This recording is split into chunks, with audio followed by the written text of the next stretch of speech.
Here are the key themes for the short story The Pedestrian by Ray Bradbury. In this story, Bradbury explores 4 key themes: nonconformity versus conformity, technology and dehumanization, isolation, nature versus the city. The first theme is nonconformity versus conformity. Nonconformity is portrayed or symbolized by the defiant walker, Leonard Mead, the pedestrian of the title.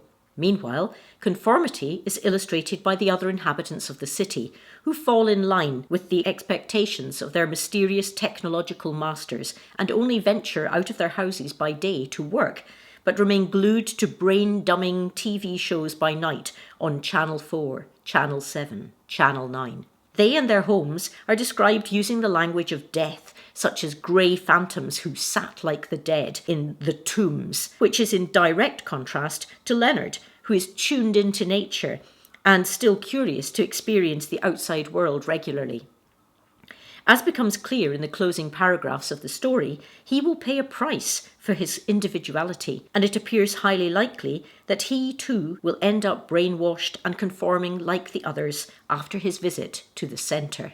The second theme that Bradbury explores effectively is technology and the dehumanisation that it can cause within society. This is demonstrated by the TV screens which everyone apart from Leonard Mead appears to have been brainwashed into watching constantly. Technology is also portrayed in the story in a highly negative light by the references to the huge volumes of cars ferrying people to work by day, and particularly by the sinister police car which carts the unfortunate Leonard off to the terrifyingly titled Psychiatric Centre for Research on Regressive Tendencies in the closing paragraphs of the story. We suspect that after his brush with the technological overlords, he will not emerge as the same independent, free-thinking human being as he is at the start of the story.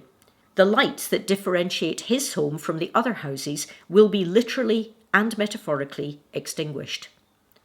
While adopting technology is generally seen by society as being helpful and progressive, equally it is frightening to think that having the freedom to go out for a walk simply because one fancies a little fresh air could one day be viewed as regressive behaviour, and that freedom could be snatched from us by a tyrannical controlling authority. The third theme is isolation. The reality of living an isolated life is clearly portrayed in the story by the lone pedestrian, who appears to have little or no communication with other citizens and merely whispers to the houses as he passes.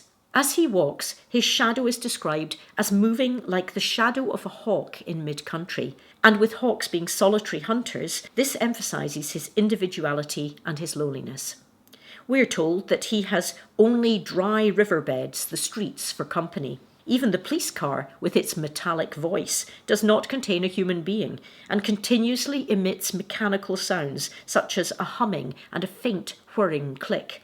It has a harsh antiseptic smell and is fashioned from riveted steel, highlighting the dehumanisation of society through technology, which was a concern felt by Bradbury in the early 1950s as he observed the, to him, slightly sinister technological advances of the time and wondered how they might change lives of future generations. The fourth theme explored by Bradbury in this story is nature versus the city.